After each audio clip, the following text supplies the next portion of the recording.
Okay. सो देखिए, अभी तक हमने आपका 5th चैप्टर हम पढ़ रहे हैं, आपका मैग्नेटाइजेशन हम पढ़ रहे हैं, ठीक है, एंड मैटर ना। सो अभी तक हमने आपका देखा मैग्नेटाइजेशन ऑफ अर्थ हमने आपका पढ़ा है, ठीक है। मैग्नेटाइजेशन ऑफ अर्थ में आपका हमने उसकी कैरेक्टरिस्टिक पढ़ी है ना। उसमें हमने आपका ना आपको एक लास्ट क्लास में मैंने आपको बताया था इंक्लिनेशन क्या होता है, डिक्लिनेशन क्या होता है ना, डिप क्या होता है ना, और उसकी अर्थ की जो मैग्नेटिक फील्ड होती है उसका डायरेक्शन हम कैसे फाइंड कर सकते हैं, उसका वर्टिकल कंपोनेंट, उसका हॉरिजॉन्टल कंपोनेंट, और उनके बीच में कुछ रिलेशन भी आपको मैंने बताया था, ठीक है, लास्ट वीडियो में। तो उस वो आपका मैग्नेटाइजेशन ऑफ अर्थ में आपको उतना ही था, ठीक है। आपको जो बेसिक जो मैंने आपको बताया थ्योरी, और जो कुछ जो आपको एक दो इक्वेशंस जो बताए हैं, ठीक है, वर्टिकल कंपोनेंट निकालना और हॉरिजॉन्टल कंपोनेंट निकालना। ओके। सो अभी जो हम आपका स्टार्ट करेंगे, नई टॉपिक है आपकी, ये आपका चैप्टर वही है आपका, बस टॉपिक देखिए आपकी दूसरी टॉपिक है इसमें, मैग्नेटाइजेशन ऑफ मटेरियल, ठीक है। मैग्नेटाइजेशन ऑफ मटेरियल हम आपका पढ़ेंगे, ठीक है। तो मटेरियल, देखिए मटेरियल मेनली क्या होता है, देखिए आपको पता है मटेरियल जो होता है वो आपका एटम से बनता है, सही है। और एटम जो होता है वो आपका इलेक्ट्रॉन से बनता है, मतलब एटम के अंदर आपके इलेक्ट्रॉन्स रिवॉल्व करते हैं, आपको पता है ऑर्बिट में रिवॉल्व करते हैं, घूमते हैं ना, इलेक्ट्रॉन्स आपके घूमते हैं। सो इलेक्ट्रॉन्स आपके जब मूव करते हैं तो एक सर्कुलर पाथ में मूव करते हैं, तो जिसकी वजह से करंट प्रोड्यूस होता है, करंट। अब जब आपका इलेक्ट्रॉन जो होगा आपके सर्कुलर पाथ में रिवॉल्व होगा तो वहाँ पे आपका एक मैग्नेटिक फील्ड क्रिएट होगी, तो वहाँ पे एक मैग्नेटिक डाइपोल मोमेंट बनेगा आपका ना, मैग्नेटिक मोमेंट बनेगा, मतलब डाइपोल मोमेंट बनेगा आपका एक, क्योंकि कोई भी आपका जब एक सर्कुलर करंट जो होता है वो एक डाइपोल मोमेंट क्रिएट करता है, ठीक है। ये हमने पढ़ा है, आपका सर्कुलर करंट जो होता है डाइपोल मोमेंट क्रिएट करता है। सो मेनली जो हम क्या बोल सकते हैं कि हर जितने ही मैटर होते हैं उनके पास कोई ना कोई एक मैग्नेटिक मोमेंट होती है, ठीक है। मैग्नेटिक मोमेंट जो होते हैं वो होती है मैटर के पास, ठीक है। अब देखिए मैटर में जो होते हैं वो आपके मिलियंस ऑफ इलेक्ट्रॉन्स होते हैं, तो कुछ इलेक्ट्रॉन्स की मैग्नेटिक मोमेंट, अब मेनली जो मैग्नेटिक मोमेंट होती है वो आपको पता है कि मैग्नेटिक मोमेंट जो होती है वो वेक्टर क्वांटिटी होती है। मैंने बताया आपको मैग्नेटिक मोमेंट जिसको हम एम से डिनोट करते हैं ना, ये वेक्टर क्वांटिटी होती है, ठीक है, जिसका एडिशन जो होता है हम ऐसे नॉर्मल एडिशन करते हैं, ठीक है। सो अब देखिए आपके मिलियंस ऑफ इलेक्ट्रॉन्स अगर मैटर में प्रेजेंट होंगे ना, तो जिस इलेक्ट्रॉन की मैग्नेटिक मोमेंट सेम डायरेक्शन में होगी वो ऐड हो जाएगी, जिसकी अपोजिट होगी वो कैंसिल हो जाएगी। मतलब किसी किसी के पास आपकी किसी हम बोल सकते हैं किसी किसी मटेरियल के पास मैग्नेटिक मोमेंट हो सकती है, जैसे किसी किसी के पास आपकी ज़ीरो हो सकती है, मतलब किसी के पास नेट मैग्नेटिक मोमेंट हो सकती है, या फिर किसी के पास आपकी नेट मैग्नेटिक मोमेंट कितनी होगी, ज़ीरो होगी, हाँ, क्योंकि sum of magnetic moment of all the atoms, sum of magnetic moment of all the atoms जो होती है वो आपकी नेट मैग्नेटिक मोमेंट होगी। सो मैग्नेटिक मोमेंट किसी किसी में आपकी प्रेजेंट होगी, किसी किसी में आपकी ज़ीरो होगी, ठीक है। सो देखिए ये जो मैग्नेटिक मोमेंट है ना, ये मैग्नेटिक मोमेंट की हेल्प से हम क्या देखिए, अगर उसके पास अगर मैग्नेटिक मोमेंट अगर होगी, सो मेनली क्या देखिए हम मैग्नेटिक मोमेंट से हम उसकी मैग्नेटिक प्रॉपर्टीज़ फाइंड कर सकते हैं। अगर उसके पास बहुत ज़्यादा मैग्नेटिक मोमेंट की स्ट्रेंथ अगर काफ़ी ज़्यादा है तो हम बोल सकते हैं कि ये आपको ये अच्छा एक मैग्नेटिक मटेरियल बन सकता है, या फिर इसकी मैग्नेटिक प्रॉपर्टी जो होगी वो अच्छी होगी। सो मैग्नेटाइजेशन ऑफ मटेरियल का मतलब वही है कि देखिए इसमें जो हम वही है आपको कि हम एक मटेरियल को कितना हम मैग्नेटाइज कर सकते हैं, या फिर कितना उसको हम उसको किसी भी मटेरियल को मैग्नेटाइज करने के लिए, या फिर कितनी मैग्नेटिक फील्ड की रिक्वायरमेंट होती है। फिर मान लीजिए किसी कोई मटेरियल जिसको हम मैग्नेटिक फील्ड के अंदर रख रहे हैं, अब उसके पास खुद की मैग्नेटिक मूवमेंट होगी, हो भी सकती है नहीं भी हो सकती है, ठीक है, डिपेंड करता है कि उसके मतलब चलिए किसी किसी के पास होती है, किसी किसी के पास नहीं होती, बट वो हम डिस्कस नहीं करेंगे डिटेल में कि किसके पास होती है किसके पास नहीं होती है। बट मैं बोल रहा हूँ आपके पास हो सकती है नहीं भी हो सकती है। अब उसको अगर हम मैग्नेटिक फील्ड के अंदर रखते हैं तो वो कैसा बिहेव करता है, फिर कैसा क्या वो मैग्नेटाइज होता है कि नहीं, मतलब उसके पास मैग्नेटिक प्रॉपर्टीज़ आती है कि नहीं, वो मेनली हम स्टडी करेंगे इसमें, ठीक है। तो सबसे पहले इसमें हम देखेंगे आपका इंटेंसिटी ऑफ मैग्नेटाइजेशन क्या होता है। देखिए व्हेन दी एटॉमिक डाइपोल, वही एटॉमिक डाइपोल की बात कर रहा हूँ मैं आपका, ठीक है, एटम्स के ना, एटम्स का आपका, ठीक है, आर अलाइन और अलाइंड पार्शली और fully, there is net magnetic movement in the direction of the field. सही, ये नेट मैग्नेटिक मूवमेंट होती है, ठीक है, in any small volume of the material. So in any small volume of the material, so we define the magnetization vector. तो यहाँ पे magnetisation vector हम डिफाइन करते हैं, जिसको हम बोल सकते हैं magnetic movement per unit volume, magnetic movement per unit volume. देखिए उस एटम, कोई भी जो आपका जो मैटर है उसके पास आपके मिलियंस ऑफ एटम्स होंगे ना, उन सबकी मैग्नेटिक मूवमेंट होगी। तो अगर उसके पास मान लीजिए हम किसी उसके पास नेट मैग्नेटिक मूवमेंट अगर है, सो वो कितनी है, नेट मैग्नेटिक मोमेंट जो है वो कितनी है पर यूनिट वॉल्यूम, मतलब स्मॉल वॉल्यूम में आपकी एक मतलब 1 मीटर क्यूब में कितनी कितनी उसके पास मैग्नेटिक मोमेंट है। ठीक है, वो हम कैलकुलेट कर सकते हैं, फिर हम उसकी हेल्प से हम बता सकते हैं कि वो कितना उसकी मैग्नेटिक प्रॉपर्टी कैसी है। ठीक है, कि उसके एक पर्टिकुलर, मान लीजिए ये आपका मैटर है, इसके पर्टिकुलर यूनिट वॉल्यूम में कितनी मैग्नेटिक मोमेंट कितनी है।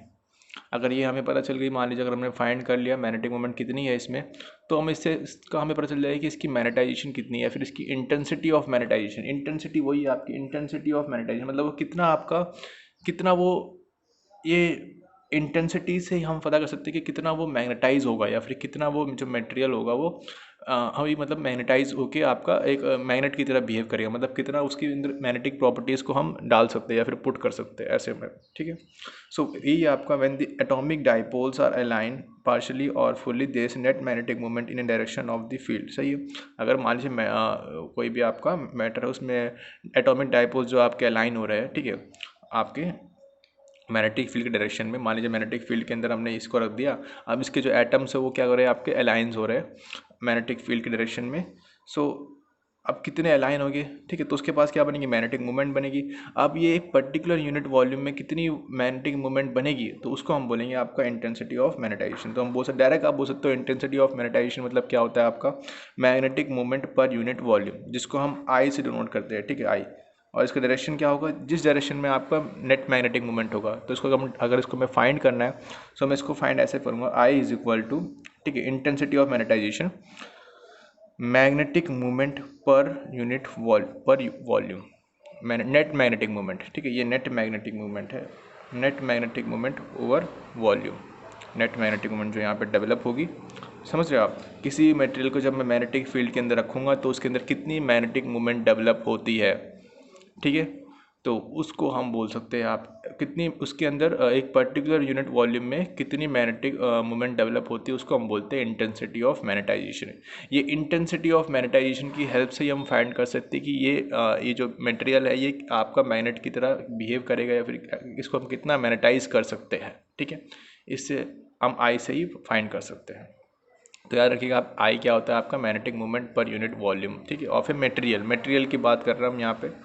Okay, so I is equal to आपका एम ओवर वी। ठीक है, तो इसकी जो यूनिट होगी, आप देखिए इसकी अगर मैं ऐसा यूनिट निकालूँ, आपको पता है जो मैग्नेटिक मोमेंट होती है इसकी यूनिट क्या होती है, एम्पियर मीटर स्क्वायर होती है। क्या होती है, एम्पियर मीटर स्क्वायर। ठीक है, और जो वॉल्यूम होती है वॉल्यूम की मीटर क्यूब होती है। सो मीटर क्यूब, तो यहाँ से आपका ये कट जाएगा, ये कितना आएगा, एम्पियर पर मीटर।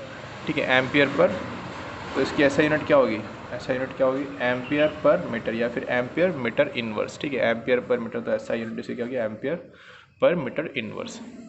ठीक है, अब देखिए मान लीजिए जैसे कि मैं यहाँ पे आपका इंटेंसिटी ऑफ मैग्नेटाइजेशन फाइंड कर रहा हूँ, किसका, बार मैग्नेट का मुझे मान लीजिए फाइंड करना है। मुझे पता है बार मैग्नेट जो होता है आपकी ये आपका इसकी मैग्नेटिक प्रॉपर्टी बहुत अच्छी होती है, इसको हम जल्दी ही मैग्नेटाइज कर सकते हैं। मैग्नेटाइज मतलब ये मैग्नेट की तरह बिहेव करेगा। देखिए मैग्नेटाइजेशन का मतलब ये कि मैग्नेट की तरह इसका बिहेव करना, इसके अंदर मैग्नेटिक प्रॉपर्टी इसको डालना। सो देखिए मान लीजिए consider a bar magnet of pole strength, इसकी पोल स्ट्रेंथ कितनी है, स्मॉल एम, और लेंथ कितनी है, 2L है, and area of cross section कितना है, मान लीजिए A है। सो अगर मुझे मान लीजिए, तो उसकी मैग्नेटिक मोमेंट कितनी होगी, M इज इक्वल टू कितना होता है आपको पता है, pole strength into distance 2L ना, बार मैग्नेट का पोल, ये M स्मॉल m जो है ये पोल स्ट्रेंथ है, ये मैंने आपको बताया पोल स्ट्रेंथ होती है। ठीक है, जिसकी यूनिट एम्पियर मीटर होती है, पोल स्ट्रेंथ की यूनिट एम्पियर मीटर होती है, ये पोल स्ट्रेंथ है। ठीक है, ये पहले भी आपको मैंने बताया, इसमें कंफ्यूज नहीं होएगा आप। ठीक है, तो आई कितना आ जाएगा आपका, अगर मैं यहाँ पे पुट करूँ आई, एम की वैल्यू कितनी है आपकी 2mL, ये आपकी मैग्नेटिक मोमेंट है किसकी, बार मैग्नेट की, अपॉन वॉल्यूम कितनी होगी, देखिए एरिया ऑफ बेस इंटू उसकी लेंथ कितनी है आपकी 2L, इसकी लेंथ 2L होती है। तो अगर मैं यहाँ से 2 कट जाएगा आपका, ये LL भी कट जाएगा, कितना आ गया आपका, ये आ गया pole strength upon area of face. तो ये आई इज इक्वल टू आपका एक फॉर्मूला और यहाँ से बन गया आपका, I is equal to pole strength, ये क्या आपकी पोल स्ट्रेंथ, ठीक है, pole strength over area of face. ठीक है, ये आपके ऐसे, या फिर हम सोलेनॉइड को भी ले सकते हैं यहाँ पे, क्योंकि आपको पता है, मैंने आपको बताया कि सोलेनॉइड भी जो होती है आपकी बार मैग्नेट की तरह बिहेव करती है। ठीक है, ओके। अब देखिए ये आपका था इंटेंसिटी ऑफ मैग्नेटाइजेशन, ये बहुत इंपॉर्टेंट है, इसको हम आगे भी यूज़ करेंगे, बेसिक है। इसी की हेल्प से हम फाइंड कर सकते हैं कि उसको हम कितना मैग्नेटाइज कर सकते हैं। Okay, so intensity of magnetization जो बार मैग्नेट की आएगी वो काफ़ी ज़्यादा आएगी, ठीक है, क्योंकि उसको मैग्नेटाइज ईजिली कर सकते हैं, उसकी मैग्नेटिक प्रॉपर्टीज़ काफ़ी अच्छी होती है, ठीक है। ओके, अब इसी में एक और चीज़ हम यहाँ पे टर्म पढ़ेंगे आपका। देखिए ये कुछ जो मैं आपको बता रहा हूँ ये बेसिक है, ठीक है, इनके बीच में हमें फिर रिलेशन भी पढ़ना है। उसके बाद देखिए नेक्स्ट आपका टर्म क्या है, मैग्नेटिक इंटेंसिटी क्या होती है। मैग्नेटिक इंटेंसिटी, आपने मैग्नेटिक फील्ड पढ़ी है बट आपने मैग्नेटिक इंटेंसिटी नहीं पढ़ी। तो मैग्नेटिक इंटेंसिटी क्या होती है कि देखिए the degree to which a magnetic field can magnetize a material is represented in terms of magnetizing force और मैग्नेटिक इंटेंसिटी, जिसको हम कहते हैं, ठीक है। मतलब हमें किसी भी कितने एक्सटेंट तक, the degree to which a magnetic field can magnetize a material, मतलब वो कितना, उसको कितना एक मैग्नेटिक मतलब आपको एक मैग्नेटिक फील्ड एक मटेरियल को कितना मैग्नेटाइज कर सकती है, ठीक है, कितना मैग्नेटाइज कर सकती है, उसको उसको हम एक फोर्स से रिप्रेजेंट करते हैं, जिसको हम मैग्नेटाइजिंग फोर्स कहते हैं या फिर मैग्नेटिक इंटेंसिटी कहते हैं। समझ रहे हो आप। देखिए इंटेंसिटी आई आपका डिफरेंट है, आई आपका इंटेंसिटी ऑफ मैग्नेटाइजेशन है, ठीक है। इंटेंसिटी ऑफ मैग्नेटाइजेशन मतलब क्या है आपका कि एक मटेरियल के अंदर कितनी मैग्नेटिक मूवमेंट डेवलप होती है पर यूनिट वॉल्यूम। मैं याद रखिएगा, आई क्या होती है आपकी, magnetic movement per unit volume, और एच जो है आप मैग्नेटिक, ये क्या होती है आपकी, मैग्नेटिक इंटेंसिटी होती है। The degree to which a magnetic field can magnetize a material is represent in terms of magnetizing force, तो कितना उसको हम मैग्नेटाइज कर सकते हैं ये हमें मैग्नेटिक इंटेंसिटी से पता करता है, ठीक है, पता चलता है। सो इसको हम एच से डिनोट करते हैं, ठीक है।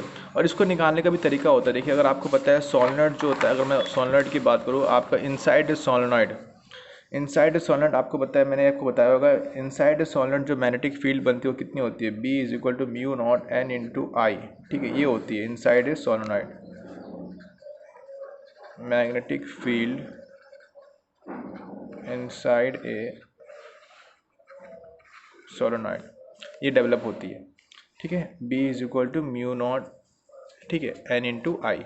सो ये देखिए यहाँ पे जो एन इंटू आई है,